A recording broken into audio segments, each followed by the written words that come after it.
Hi, everybody. Dave Prince here.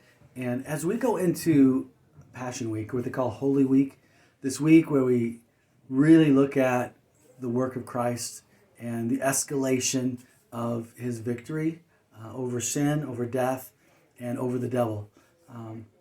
There are some powerful scriptures. Let me share a couple of them with you. Because it was because he became human so that he could die and that death pay for the sin and purchase the victory that we have in him. And so this week is a very special week. First thing we see is this triumphal entry where Jesus and his disciples are coming into Jerusalem. It's this prophetic statement where people are just celebrating and overflowing with the hope and the reality of Jesus' miraculous power to save them.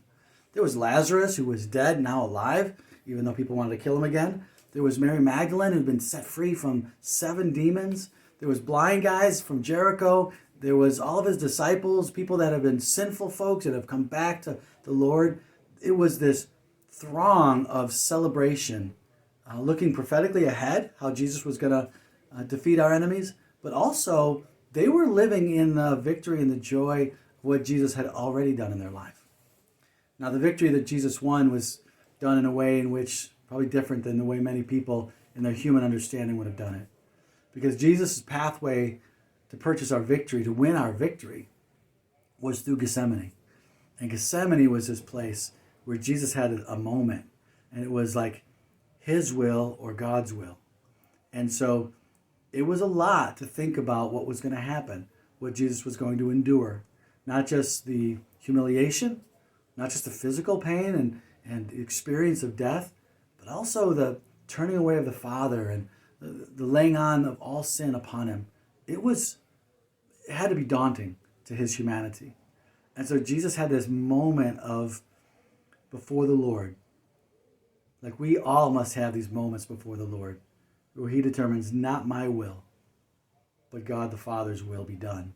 And God the Father's will was that Jesus would win victory through suffering, which brings us to God's moment. The first moment was the moment of the people celebrating prophetically Christ's victory. The second moment was Jesus' moment, where he said, not my will, but yours be done. And the third moment was God's moment, where Jesus, having been crucified, giving up his spirit and his death, it says the earth shook. It says that the temple curtain was torn open, top to bottom, and that even graves gave up their dead. And the centurion at the foot of the cross says, surely this guy was the Son of God. That God had defeated the principalities, the powers, sin, death, and the devil himself in the crucifixion of his own Son. And so everything was new then.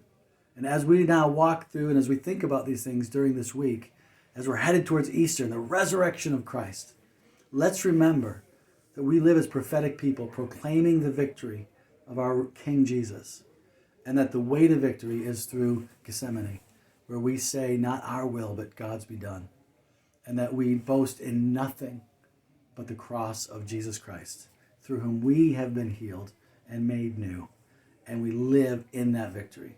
Jesus says that we are to pick up our own crosses daily and follow him in the same way. So God bless you. Have a great week. I hope to see you on Friday at 6 o'clock at the church where we're having a Good Friday service. If not, then we'll see you Sunday again for Easter.